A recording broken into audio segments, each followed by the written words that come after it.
Is trade school better than college or university? Which one might be better for you?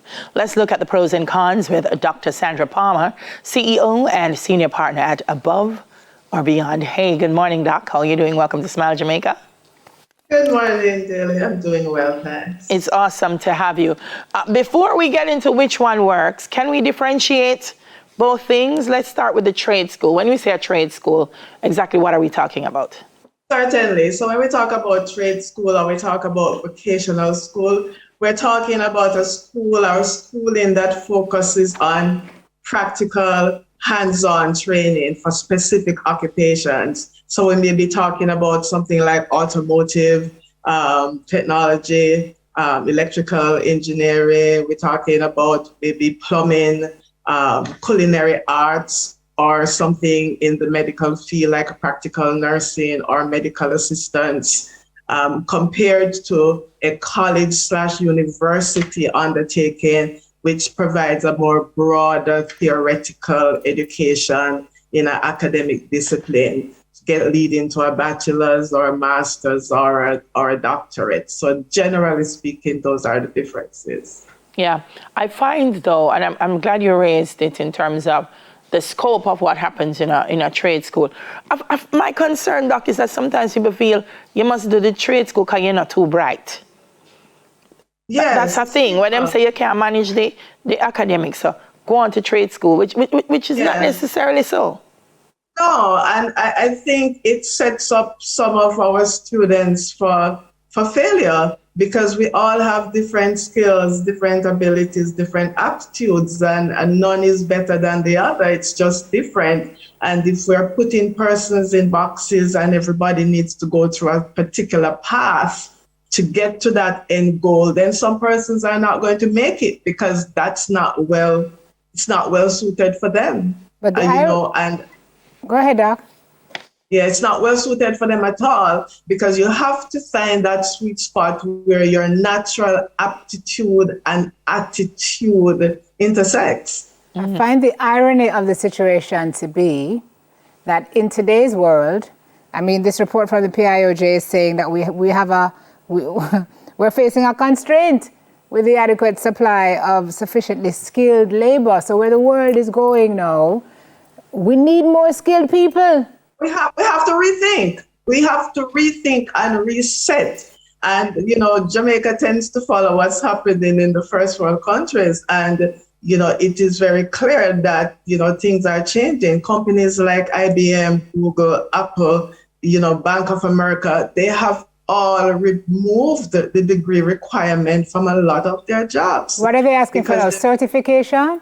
They're asking for certification, work experience, and they're doing their psychometric testing to make sure, do you have the right attitude? Do you have the aptitude? Can you work well in our team? Are you a good fit? Because what you find is that having a college degree, although you have a broad set of foundational knowledge, it doesn't necessarily prepare you for a specific job. So when you go into the job world, you still have to be trained. And so things are changing, and our employers need to get to the program because we just don't have enough skilled persons to get the job done. Yeah, I think for young persons, a number of other things also will determine whether they go trade school or university or college, Doc. And one of them is the price of education. Our TVET Champion Heart is now offering almost free to students, and sometimes I hear them and they say, "Boy, I don't have the money to go to university." So university is expensive. TVET is free, no, Harry? Heart, yes. Some of the programs are free. I didn't know that. So is that also one of the benefits, the access to it based on the price? The price, persons graduate from university sometimes with so much debt because they have to borrow, they have to take student loan, especially for certain disciplines, medicine, law, engineering, it can get quite pricey. And so you start life with this baggage, this burden, and it's, we have it at home, we have it in the US, where it is challenging. The cost of textbooks, sometimes the cost of accommodation, if you have to leave and go to another campus in another country, or you have to leave home, it can be very costly compared to vocation or training school, which are probably in most cases closer to home, less expensive texts, or you do get the information free of cost, or you are doing more hands-on training in a sort of apprenticeship situation, hands-on work, and you get to industry faster, meaning that you acquire skills in a much faster time. We're talking weeks, months, or a couple of years, maybe 2 years if you're doing an associate. Or while for college education, much broader, you're talking 4 years, 6 years, or some people take forever, depending on the situation. You can't find the funding, you can't find the money, you drop out and so on, and you still don't have any specific skill sets. Doc, you spoke earlier to employers who need to get with the program. What would your word be to parents? Because a lot of them pressure their children into going the college route. They're taking on the debt themselves, but there's a perception that if your child don't do the doctor, lawyer, Indian chief, mainstream degree, your child is seen as a failure, ergo, so are you. So our parents, we need to kind of reorient the minds and change the mindset of the parents to realize that this skills industry is a very lucrative, or can be a very lucrative industry for their children. It is. We have to remove the stigma, and, the countries that are doing exceptionally well in terms of providing almost full employment for their youth, and they're earning well and starting life in a much stronger position.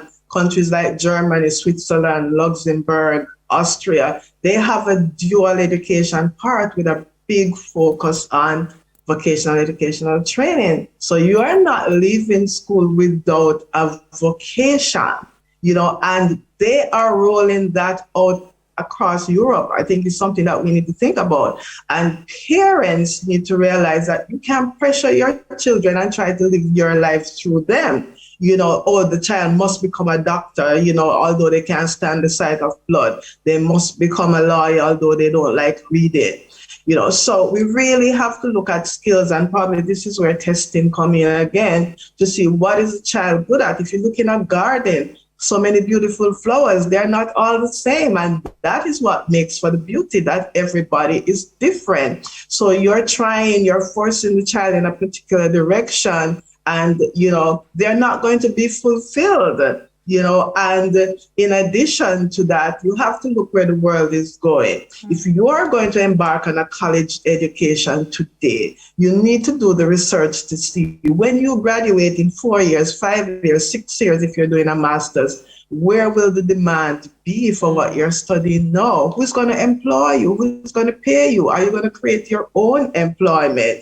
You can't just dream it up and I'm passionate about this and I'm going to study that, and then you can't get a job and you're frustrated. Yeah, job security, very important in choosing either area. And I like to tell parents, a couple of years ago, if you said, I want to be a makeup artist, your parents would probably have a fit.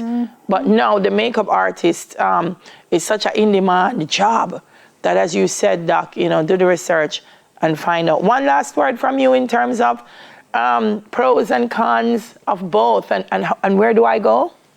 Yeah, I would want to say that, this is a wonderful time. The market has shifted where there are so many jobs available and so many new jobs that did not exist before.